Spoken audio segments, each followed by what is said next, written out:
नमस्ते दोस्तों, मैं हूं आपका दोस्त एडवोकेट भूषण। जैसे कि पिछले वीडियो में हमने इस बारे में चर्चा की थी कि व्हीकल का इंश्योरेंस खरीदना मैंडेटरी क्यों होता है, और आज के वीडियो में हम चर्चा करेंगे कि सिर्फ व्हीकल का इंश्योरेंस खरीदने से व्हीकल का जो ओनर होता है, गाड़ी का मालिक, उसकी सारी जिम्मेदारियां खत्म नहीं हो जाती। उसके बावजूद भी, इंश्योरेंस खरीदने के बावजूद भी उसके ऊपर कुछ और ऐसी जिम्मेदारियां होती हैं जिनको निभाना जरूरी होता है। वरना अगर गाड़ी का एक्सीडेंट हो गया और थर्ड पार्टी क्लेम जो कि एमएसीटी कोर्ट में दाखिल किया जाता है, जिसमें मैंने पहले ही कहा है कि लाखों का मुआवजा देना पड़ता है, तो ऐसी कौन सी चीजें हैं, कौन सी रिस्पॉन्सिबिलिटीज हैं जो अगर गाड़ी के ओनर ने फॉलो नहीं की तो इंश्योरेंस कंपनी अपने हाथ खड़े कर देगी और उस क्लेम की पूरी जो लाखों रुपए की अमाउंट है वो पे करने की जिम्मेदारी व्हीकल के ओनर के ऊपर आ जाएगी। तो इसमें मैंडेटरीली है जो मुख्य तौर पर 3 चीजें हैं जिनका हमें बहुत अच्छे से ख्याल रखना पड़ता है। पहला है ड्राइविंग लाइसेंस। आप जब भी अपनी गाड़ी किसी भी व्यक्ति को अगर चलाने के लिए देते हैं तो सबसे पहले एक चीज का अवश्य ध्यान रखें कि जिसके पास आप अपनी गाड़ी चलाने के लिए दे रहे हैं उस व्यक्ति के पास उस गाड़ी को चलाने का licence, driving licence, valid licence है या नहीं है। अगर ऐसे व्यक्ति को आपने गाड़ी चलाने के लिए दी कि जिसके पास ड्राइविंग लाइसेंस नहीं है, या फिर आपकी गाड़ी तो 4 व्हीलर है, कार है, और उसके पास 2 व्हीलर का लाइसेंस है, या फिर आपके पास ट्रक है और उसके पास लाइट मोटर व्हीकल जैसे कि कार चलाने का लाइसेंस है, तो ये सब चीजें जो होती है ना, ये इनवैलिड ड्राइविंग लाइसेंस की कैटेगरी में आती है।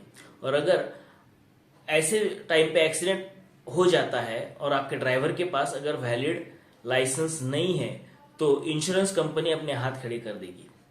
ठीक है। वैसे भी जब इनवैलिड ड्राइविंग लाइसेंस होता है तो ऐसे क्लेम्स के केसेस में जो कोर्ट होता है वो पे एंड रिकवरी का ऑर्डर करता है। पे एंड रिकवरी का मतलब ये है कि पहले इंश्योरेंस कंपनी भले पे तो करेगी, जो भी क्लेमेंट होगा उसे पैसे पे करेगी, लेकिन साथ में कोर्ट और भी एक आदेश देता है कि इंश्योरेंस कंपनी चाहे तो ये पैसे जो है वो व्हीकल के ओनर से, जो गाड़ी का मालिक होता है, उससे रिकवर कर सकती है। तो इस चीज से बचने के लिए हमेशा ये जिम्मेदारी गाड़ी की मालिक की होती है कि वो जिस भी व्यक्ति के पास अपनी गाड़ी चलाने के लिए देता है उसके पास उसका ड्राइविंग लाइसेंस चेक करना आपकी जिम्मेदारी बनती है।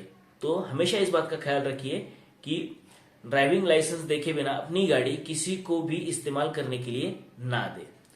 दूसरी चीज जो कि प्राइवेट व्हीकल्स में नहीं आती लेकिन कमर्शियल जो गाड़ियां होती है, जो पैसेंजर कैरिंग के लिए या फिर गुड्स कैरिंग जो व्हीकल्स होती हैं जो कि कमर्शियल पर्पस के लिए इस्तेमाल की जाती है, और उनका जो नंबर प्लेट होता है वो व्हाइट नहीं, वो येलो कलर का नंबर प्लेट रहता है, तो ऐसी गाड़ियों के लिए परमिट की जरूरत होती है। तो बिना परमिट के आप ऐसी गाड़ी अगर चला रहे हैं और फिर अगर एक्सीडेंट हो जाता है उस गाड़ी का, तो भी इंश्योरेंस कंपनी अपने हाथ खड़े कर देगी।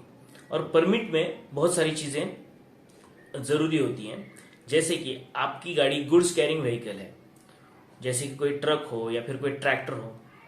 और आमतौर पर गांव में तो ऐसा देखा जाता है कि शादियों की बारात में बहुत सारे लोग ट्रकों में भर भर के शादियों के बारात के लिए निकल जाते हैं, वो ट्रैवल करते हैं। देखिए, ट्रक जो होता है वो गुड्स कैरिंग व्हीकल होता है, और गुड्स कैरिंग व्हीकल में अगर आपने पैसेंजर कैरिंग के लिए उसका इस्तेमाल किया और उस गाड़ी का एक्सीडेंट हो गया, तो पहले के ड्राइविंग लाइसेंस के केस में तो मैंने पे एंड रिकवरी कहा था, लेकिन फिर तो कोर्ट सीधा ऑर्डर ये दे देता है ऐसे गुड्स कैरिंग व्हीकल में अगर पैसेंजर भर भर के लेके जाए, ट्रैवल करने लगे और एक्सीडेंट हो जाए, तो पूरी तरह से इंश्योरेंस कंपनी को एक्सोनरेट किया जाता है। एक्सोनरेट का मतलब इंश्योरेंस कंपनी की कोई भी जिम्मेदारी नहीं है, पूरी की पूरी जिम्मेदारी जो है गाड़ी के ओनर पर आ जाती है।